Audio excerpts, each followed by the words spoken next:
Hey YouTube, JT here. About last year, I put out a video for first time and novice collectors. This is a follow-up to it. So we're moving up to novice and intermediate. Alright, so these knives are going to be a little bit more expensive. The other ones in that first video were all under $100. These are all over $100. Higher end materials, different steel and handle scales. Right, so my first recommendation is an Emerson knife. Any Emerson knife.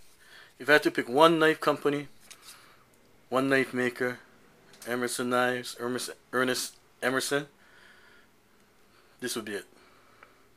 So this is a CQC11 UT-Com.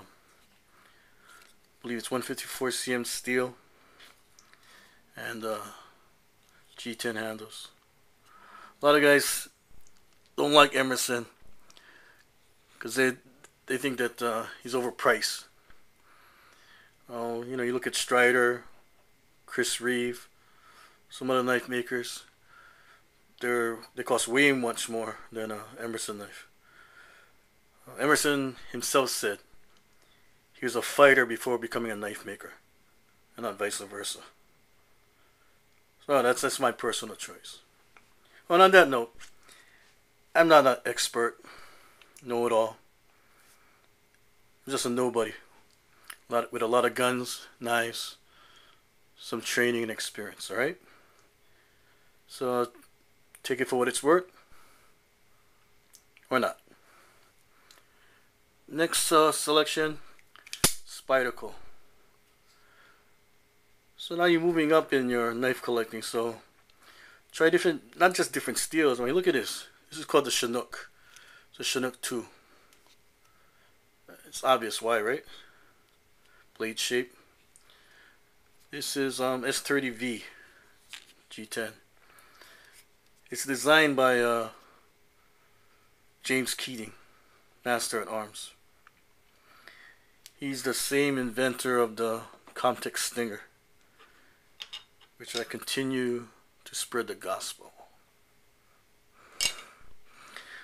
Other knives in that'll be good from Spyderco would be like their Osborne line, Ruckus, Skirmish.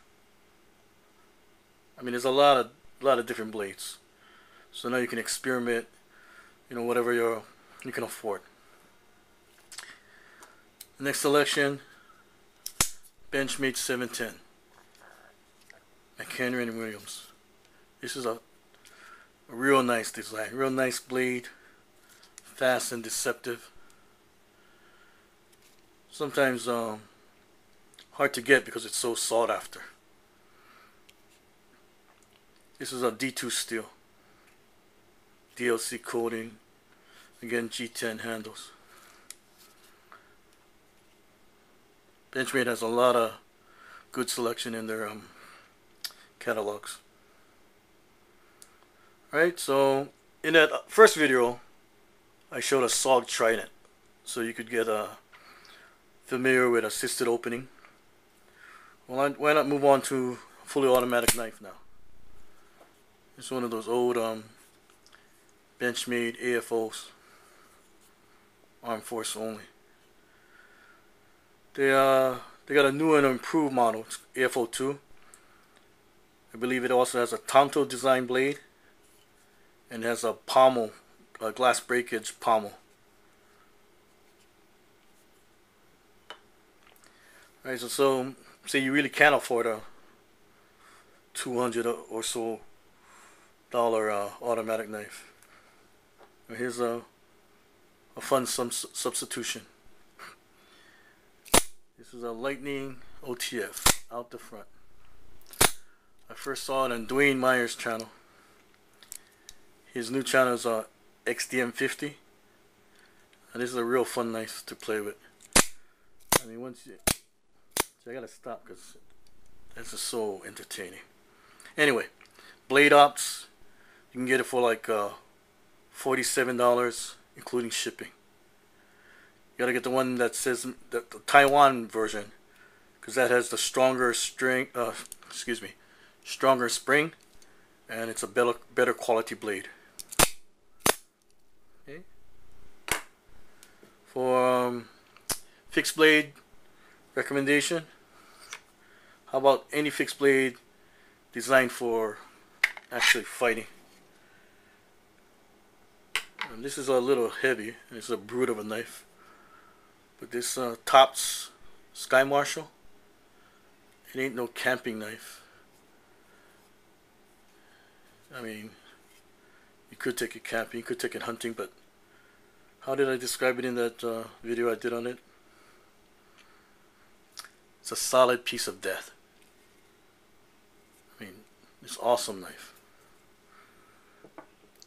So I look at knives from the self-defense fighting standpoint. So if you're going to train for that, you're going to need training knives. You're not going to always practice with a live blade. Of course, that can be dangerous. Here's another practice knife, cold steel. But there's also a saying about knife fighters. There's two places where you're going to find the most knife fighters: the cemetery and prison. Because even if you're right and you're defending yourself or loved ones, you might end up going to jail. If you go to jail, you're the lucky one, because the other guy didn't make it, right? Alright, continue reading magazines. Like this is Tactical Knives. Great magazine. But don't just read knife magazines. There's good articles on knife and knife fightings and guns and weapons. This is American Handgunner Personal Defense magazine. A lot of good stuff in there about self-defense. Right, in that first video, the best advice I gave you was, don't bring a gun. Excuse me again. Don't bring a knife to a gunfight. Okay? Let me elaborate on that. Bring a .45.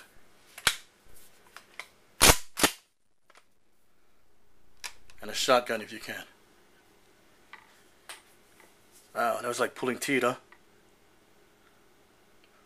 Alright guys. Watch your 6. JT out.